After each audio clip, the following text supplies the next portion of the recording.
पिछले वीडियो में हम लोग आवेश के 4 गुण पढ़े हुए हैं। आज हम लोग उसके आगे की बात करेंगे। इसका जो अगला पॉइंट है, दो सजातीय आवेशों के बीच। सजातीय आवेश का मतलब या तो दोनों आवेश प्लस प्लस होंगे या तो माइनस माइनस होंगे। तो वही सजातीय आवेशों के बीच कैसा बल लगता है? प्रतिकर्षण बल लगता है। ठीक। और अगर दो विजातीय आवेश होंगे मतलब एक आवेश प्लस होगा, दूसरा क्या होगा? माइनस होगा, या एक माइनस होगा, दूसरा क्या होगा? प्लस होगा। तो इनके बीच कौन सा बल लगेगा? आकर्षण का बल लगेगा। ठीक। इसका मतलब दो सजातीय आवेशों के बीच प्रतिकर्षण का बल और विजातीय आवेशों के बीच आकर्षण का बल लगेगा। अगला पॉइंट है, किसी आवेशित कण पर जो आवेश होता है वह वेग पर निर्भर नहीं करता, कण के वेग पर निर्भर नहीं करता। मतलब जैसे मान लो कि कोई कण है, उस कण पर जो आवेश है मान लो कि 2 कूलम है। इस कण का वेग क्या है? 0 है। मान लो कि इस कण का वेग हो गया 500 मीटर पर सेकंड या 1000 मीटर पर सेकंड, कुछ भी मान लो। अभी भी कण का वेग कितना रहेगा? 2 कूलम रहेगा। मतलब कि जो कण का आवेश होता है वो कण के वेग पर निर्भर नहीं करता है। ठीक। फिर अगर कोई पूछे भाई कण का जो आवेश होता है वो कण के वेग पर निर्भर नहीं करता है, कण का द्रव्यमान, क्योंकि द्रव्यमान भी कण का एक मौलिक गुण है। जैसे आवेश कण का मौलिक गुण है, वैसे द्रव्यमान भी क्या है? कण का मौलिक गुण है। तो भाई कण का जो आवेश होता है वो कण के वेग पर निर्भर नहीं करता। लेकिन बात किया जाए द्रव्यमान की, तो क्या द्रव्यमान कण के वेग पर निर्भर करता है? तो करता है भाई। अगर कण का वेग काफ़ी ज़्यादा होगा तो कण का द्रव्यमान बढ़ जाएगा। और वो किस नियम के अनुसार बढ़ेगा? तो m बराबर m0 अपान √1 माइनस v² अपान c²। m0 क्या है भाई? कण का विराम द्रव्यमान। कण का क्या है? विराम द्रव्यमान। ये कौन सा द्रव्यमान होता है भाई? तो कण के विराम द्रव्यमान का मतलब है जब कण रुका हुआ है, मतलब कि कण विराम में है, तब उसका द्रव्यमान। और यम क्या है? कण का गतिज द्रव्यमान है। मतलब जब कण क्या है? गतिमान है, तब उसका क्या है? ये द्रव्यमान है। और v क्या है? कण का वेग है। v क्या है? कण का वेग है। और c क्या है? प्रकाश का वेग है। ठीक। तो मतलब अगर कण का वेग प्रकाश के वेग के कोटि का होगा, क्योंकि भाई अगर कण का वेग काफ़ी कम होगा, ठीक है, तो प्रकाश का वेग हम लोग जानते हैं कि 3 × 10⁸ मीटर पर सेकंड, उसका स्क्वायर लगाएंगे 9 × 10⁻16 हो जाएगा। तो मतलब कि c² का वैल्यू काफ़ी ज़्यादा है। अगर उसके कंपेयर में v² का वैल्यू काफ़ी कम होगा, जैसे मान लो कि कण का वेग है 10 मीटर पर सेकंड, 10 का स्क्वायर करेंगे 100 आएगा, और वो 9 × 10⁻16 से क्या है? काफ़ी कम है। तो मतलब कि जब ये v² का वैल्यू काफ़ी कम होगा तो कुल मिलाकर के v² अपान c² का जो वैल्यू आएगा वो 1 से काफ़ी कम आएगा, और 1 से काफ़ी कम आएगा तो उसको हम लोग क्या मान सकते हैं? 0 मान सकते हैं। इसीलिए हम लोग क्या कहेंगे कि मतलब कण का जब वेग प्रकाश के वेग के कोटि का होगा तब जाकर के कण का जो द्रव्यमान होगा वो बढ़ जाएगा। कण का द्रव्यमान क्या हो जाएगा? बढ़ जाएगा। नहीं तो अगर कण का वेग प्रकाश के वेग से बहुत कम है तो हम लोग कहेंगे कण का द्रव्यमान लगभग वही रहेगा। फिलहाल अगर कोई पूछे कि कण का द्रव्यमान वेग पर निर्भर करता है कि नहीं करता है, तो आप लोग बताओगे करता है, और वो वेग की बढ़ने पर क्या होगा? तो बढ़ेगा। ठीक भाई। अब हम लोग अगर आगे बात करें, तो आगे अगर बात करेंगे, अगला पॉइंट है, यदि आवेशित कण मान लो विराम में है, उसका वेग क्या है? 0 है, तब ये आवेशित कण केवल वैद्युत क्षेत्र उत्पन्न करेगा, इलेक्ट्रिक फील्ड भाई। लेकिन अगर आवेशित कण का वेग 0 नहीं होगा परंतु कण का वेग नियत होगा, क्या होगा? नियत होगा।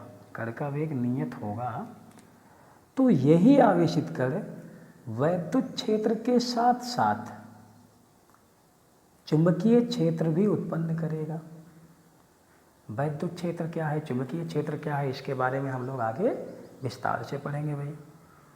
हाँ, तो हम लोगों ने क्या कहा कि अगर आवेशित कण विराम में है, उसका वेग 0 है, तो ये केवल वैद्युत क्षेत्र उत्पन्न करेगा, लेकिन अगर वेग शून्य नहीं है, हाँ, लेकिन वेग क्या है, नियत है, तो ये वैद्युत क्षेत्र और चुंबकीय क्षेत्र दोनों उत्पन्न करेगा। लेकिन अगर कण का वेग 0 भी ना हो और नियत भी ना हो, बल्कि कण का वेग क्या हो, त्वरित हो, मतलब कि कण का वेग बदल रहा हो, तो आवेशित कण क्या करेगा, वैद्युत क्षेत्र, चुंबकीय क्षेत्र और इसके साथ साथ उत्पन्न करेगा वैद्युत चुंबकीय तरंग, वैद्युत चुंबकीय तरंग उत्पन्न करेगा। ठीक है भाई। तो अगर आवेशित कण क्या करेगा, त्वरित वेग से गतिमान होगा, तो वह वैद्युत क्षेत्र, चुंबकीय क्षेत्र और वैद्युत चुंबकीय तरंग भी उत्पन्न करेगा।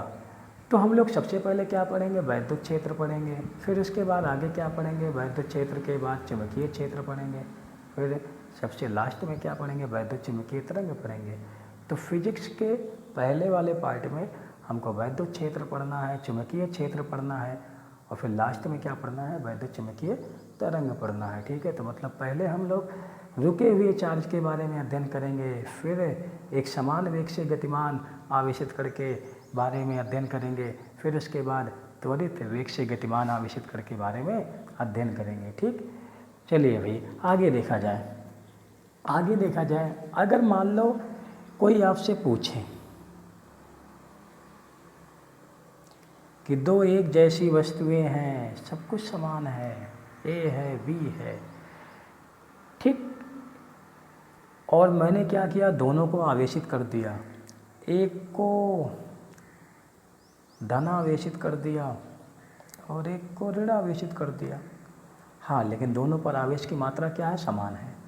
जैसे मान लो इस पर जो आवेश है ए पर, वो मान लो कि 2 कूलाम है, तो बी पर भी आवेश कितना है, -2 कूलाम है। ठीक है। अब अगर कोई पूछे किसका मास ज़्यादा है, ए का मास कि बी का मास, तो भाई आप लोग के मन में सवाल आएगा कि जब दोनों एक जैसे हैं, सब कुछ समान है, दोनों का मास क्या होगा, बराबर होगा। दोनों का मास क्या होगा, बराबर होगा। ऐसा सही नहीं है, बल्कि क्या होगा, बी का जो मास होगा वो ए के मास से ज़्यादा होगा। क्यों ज़्यादा होगा भाई, क्योंकि बी पर इलेक्ट्रॉन की अधिकता है, बी पर इलेक्ट्रॉन की क्या है, अधिकता है, बी पर इलेक्ट्रॉन की अधिकता है, और ए पर इलेक्ट्रॉन की क्या है, कमी है। तो भाई इलेक्ट्रॉन का द्रव्यमान तो होता ही है, तो जब बी पर इलेक्ट्रॉन की अधिकता होगा तो जाहिर सी बात है उसका द्रव्यमान ए के द्रव्यमान से क्या होगा, ज़्यादा होगा। ठीक भाई। तो कोई पूछे दो एक जैसी वस्तुएं हैं, एक पर पॉजिटिव चार्ज है और एक पर नेगेटिव चार्ज है, तो उन दोनों में से किसका द्रव्यमान ज़्यादा होगा, तो नेगेटिव जो चार्ज वाली वस्तु है इसका द्रव्यमान क्या होगा, ज़्यादा होगा, क्योंकि उस पर इलेक्ट्रॉन की अधिकता है। ठीक भाई।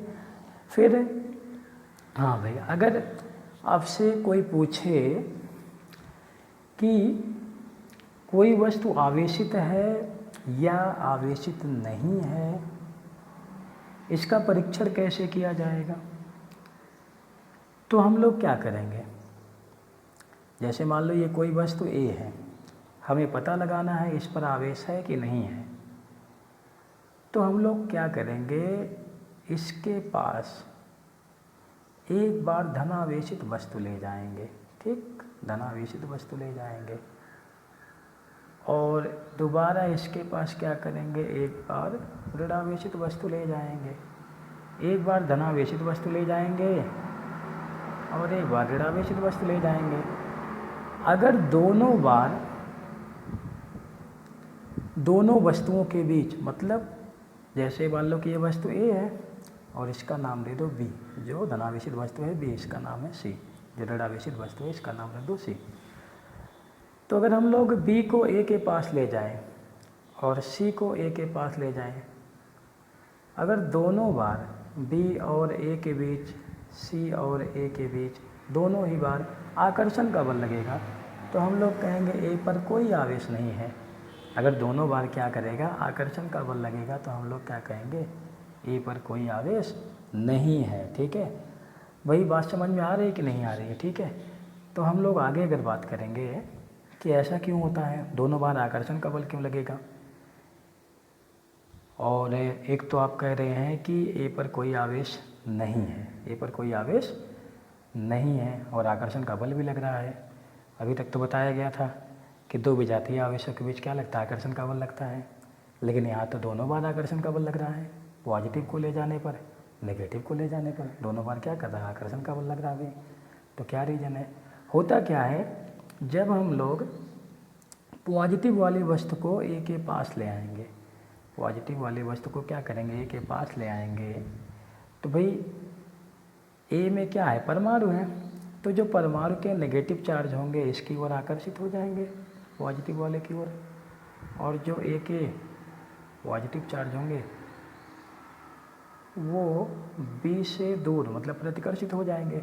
अब बताओ पास कौन है, नेगेटिव वाला। ए का जो बी के सामने वाला सतह उस पर कैसा आवेश है, नेगेटिव आवेश है कि नहीं है? तो नेगेटिव और पॉजिटिव के बीच कैसा बल लगेगा, आकर्षण का बल लगेगा। कैसा बल लगेगा, आकर्षण का बल लगेगा। तो मतलब अगर हम बी को ए के पास ले जाएंगे और ए पर कोई आवेश नहीं है, तो ए के सामने वाले सतह पर नेगेटिव आवेश आ जाएगा और पीछे वाले सतह पर पॉजिटिव आवेश आ जाएगा।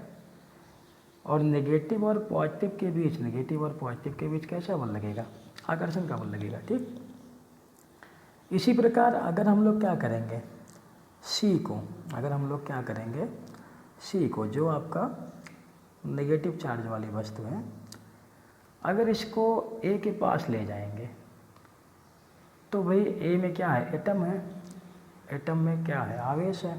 तो एटम का जो पॉजिटिव चार्ज होगा वो आकर्षित हो जाएगा और नेगेटिव चार्ज क्या हो जाएगा, प्रतिकर्षित हो जाएगा, क्योंकि नेगेटिव नेगेटिव को क्या करेगा, रिपल करेगा, नेगेटिव पॉजिटिव को क्या करेगा, अट्रैक्ट करेगा। तो दोबारा पास पास कौन दो चार्ज हैं, नेगेटिव और पॉजिटिव, तो इनके बीच कैसा फोर्स लगेगा भाई, अट्रैक्शन, आकर्षण का बल लगेगा। इसीलिए मैंने क्या कहा कि जब भी कोई आवेशित वस्तु किसी उदासीन वस्तु के पास जाएगा, निरावेशित वस्तु के पास जाएगा, तो उन दोनों के बीच कैसा बल लगेगा, आकर्षण का बल लगेगा। और आकर्षण का बल क्यों लगेगा, वैद्युत प्रेरण की वजह से। और वैद्युत प्रेरण के बारे में हम लोग आगे बढ़ेंगे, ठीक है। तो कभी भी अगर कोई वस्तु आवेशित है कि आवेशित नहीं है, इसका पता लगाना है, तो हम लोग उस वस्तु के पास एक बार धन आवेश को ले जाएंगे, एक बार ऋण आवेश को ले जाएंगे। अगर वो दोनों बार आकर्षित हुआ तो कह देना भाई उस पर कोई आवेश नहीं है, ये बल प्रेरण के कारण लग रहा है। ठीक, फिर इसके बाद हाँ, अगर एक बार हम लोग उसके पास धनावेशित वस्तु ले जाएं और अगर एक बार ऋणावेशित वस्तु ले जाएं, तो एक बार आकर्षित लगे और एक बार प्रतिकर्षित लगे, मतलब एक बार आकर्षित मतलब आकर्षण बल लगे और एक बार प्रतिकर्षण बल लगे, तो हम लोग कहेंगे इस पर आवेश है। और कौन सा आवेश है, जिस आवेश के ले जाने पर प्रतिकर्षण का बल लगा था वही वाला आवेश उस पर भी है, क्योंकि हम लोग जानते हैं समान आवेश होगा तो कैसा बल लगेगा, प्रतिकर्षण बल लगेगा। ठीक है भाई। तो अगर कोई पूछे कोई वस्तु आवेशित है अथवा नहीं है, इसका सही जांच कौन सा बल है, आकर्षण बल है, प्रतिकर्षण बल है, तो प्रतिकर्षण बल है भाई, क्योंकि आकर्षण बल तब भी लगता है जब कोई आवेशित वस्तु किसी निरावेशित वस्तु के पास जाती है। कौन से कारण, विद्युत प्रेरण के कारण। आगे हम लोग उसके बारे में पढ़ेंगे, ठीक है भाई। फिर आगे बात किया जाए आवेशन की विधियाँ। आवेशन की विधियाँ मतलब कि किसी वस्तु को कैसे कैसे आवेशित किया जा सकता है। तो आवेशन की 3 विधियाँ हैं भाई। पहला है घर्षण द्वारा,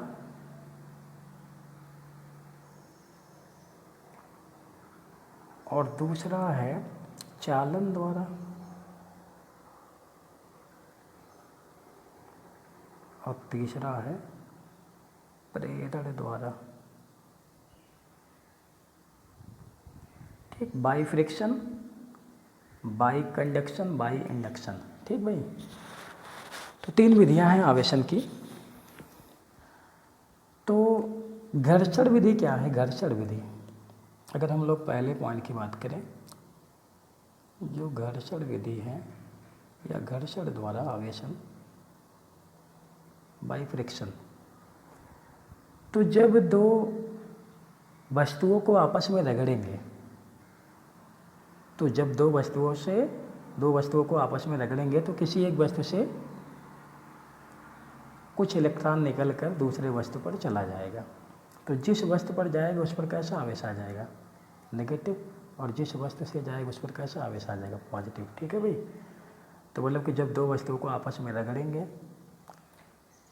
तो एक वस्तु से कुछ इलेक्ट्रॉन निकल कर दूसरे वस्तु पर चला जाएगा। ऐसा होता क्यों है? क्योंकि हम लोग जानते हैं कि जब रगड़ते हैं तो रगड़ने से कुछ ना कुछ ऊष्मा उत्पन्न होती है, ठीक है। और उस ऊष्मा से, वो ऊष्मा जो उत्पन्न होती है ना, जब वो ऊष्मा परमाणुओं को मिलती है तो परमाणु के जो बाहरी कक्षा के इलेक्ट्रॉन होते हैं वो बाहर निकल जाते हैं। इसीलिए कुछ इलेक्ट्रॉन एक वस्तु से दूसरे वस्तु पर चला जाएगा, जिस वस्तु पर जाएगा उस पर नेगेटिव चार्ज आएगा, और दूसरे पर जिससे जा रहा है उस पर उतना ही क्या आएगा? पॉजिटिव चार्ज आएगा। इसको हम लोग विस्तार से आगे पढ़ेंगे मॉडर्न फिजिक्स में, सेकंड पार्ट में। फिर उसके बाद देखो भाई, दूसरी विधि क्या है? चालन विधि या चालन द्वारा आवेशन।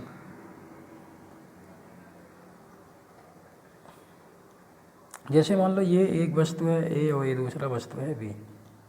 ए पर मान लो आवेश है और बी पर कोई आवेश नहीं है। अगर हम इन दोनों को कुछ देर के लिए किसी चालक तार से जोड़ दें, मतलब इन दोनों को संपर्क में ले आए, तो चालक ए से चालक बी पर, चालक ए से चालक बी पर आवेश तब तक जाएगा जब तक दोनों का विभव समान ना हो जाए। क्या ना समान हो जाए? विभव। विभव क्या है? विभव को हम लोग आगे पढ़ेंगे। विभव पूरा आपका एक चैप्टर है, विभव को हम लोग आगे पढ़ेंगे विस्तार से। लेकिन ये मत कहना कि जब तक दोनों पर आवेश समान ना हो जाए। आवेश समान ना हो जाए तभी हम लोग कह सकते हैं जब दोनों वस्तुओं का साइज एकदम समान हो। जब दोनों वस्तुओं का साइज क्या हो? एकदम समान हो। उसको भी हम लोग आगे विस्तार से अध्ययन करेंगे, ठीक है। आप लोग खाली इतना ही जान लो कि जब एक वस्तु आवेशित है और एक वस्तु पर कोई आवेश नहीं है, दोनों को किसी तार से हम लोग क्या करेंगे? जोड़ेंगे या संपर्क में ले आएंगे, तो आवेशित वस्तु से निरावेशित वस्तु पर तब तक आवेश जाएगा जब तक दोनों का विभव समान ना हो जाए। तो इस प्रकार जिस वस्तु पर कोई आवेश नहीं था वो वस्तु भी क्या हो जाएगा? आवेशित हो जाएगा। तो आवेशन की ये विधि कौन सी विधि कहलाएगी? चालन विधि कहलाएगी, ठीक है भाई। और बचा प्रेरण द्वारा।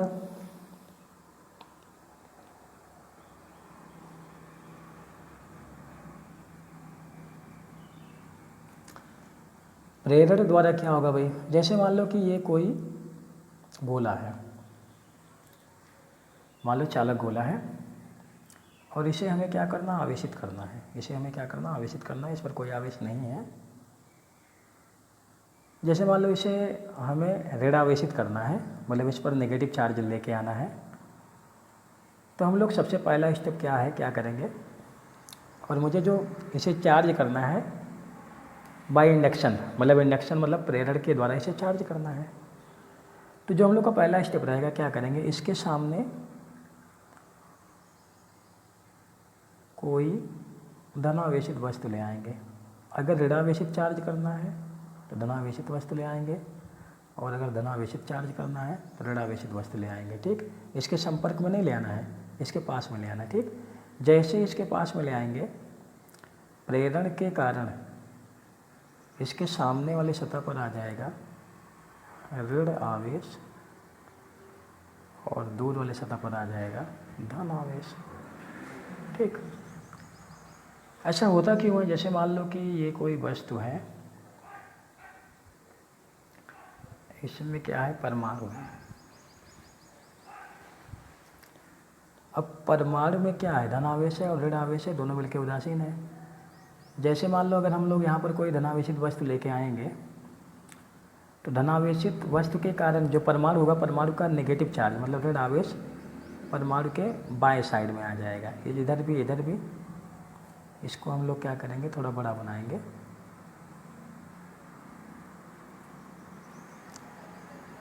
ठीक। जैसे मान लो ये कोई वस्तु है,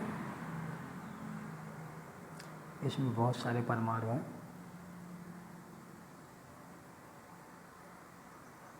जब हम लोग इसके सामने कोई धनावेशित वस्तु ले आएंगे ना, तो धनावेशित वस्तु क्या करेगा, ऋण आवेश को आकर्षित करेगा और धन आवेश को क्या करेगा, प्रतिकर्षित करेगा। ऐसे दूसरा वाला परमाणु भी, इधर साइड का जो परमाणु है, ऋण आवेश को आकर्षित करेगा और धन आवेश को क्या करेगा, प्रतिकर्षित करेगा। तो इस प्रकार हम लोग कहते हैं कि परमाणु का ध्रुवण हो गया, मतलब परमाणु ध्रुवित हो गया। ठीक है, परमाणु के एक साइड पे क्या आ गया, नेगेटिव चार्ज, और दूसरे साइड पे क्या आ गया, पॉजिटिव चार्ज आ गया। तो ये जो पॉजिटिव चार्ज है इस नेगेटिव चार्ज से क्या हो जाएगा, उदासीन हो जाएगा, और ये पॉजिटिव चार्ज क्या हो जाएगा, इस नेगेटिव चार्ज से क्या हो जाएगा, उदासीन हो जाएगा। तो मतलब कि ये वाला और ये वाला उदासीन हो गया, ये वाला और ये वाला उदासीन हो गया। तो इस साइड पर क्या बना, नेगेटिव चार्ज बचा, और इस साइड पर क्या बचा, पॉजिटिव चार्ज। तो ये वस्तु अभी भी उदासीन है, क्योंकि इसमें जितना नेगेटिव चार्ज है उतना क्या है, पॉजिटिव चार्ज है। अभी ये चार्ज नहीं हुआ है। जैसे ही हम इस वस्तु को हटाएंगे तुरंत ही ये क्या हो जाएगा, फिर से उदासीन हो जाएगा। तो हम लोग को करना क्या है, इसे चार्ज करना है। तो हम लोग का जो सबसे पहला स्टेप है यही है कि हम लोग सबसे पहले जिस वस्तु को चार्ज करना है, अगर नेगेटिव चार्ज करना है तो उसके सामने पॉजिटिव चार्ज, कोई बॉडी ले आएंगे तो उसके सामने वाले सतह पर क्या आ जाएगा, नेगेटिव चार्ज आ जाएगा, और पीछे वाले सतह पर क्या आ जाएगा, पॉजिटिव चार्ज आ जाएगा।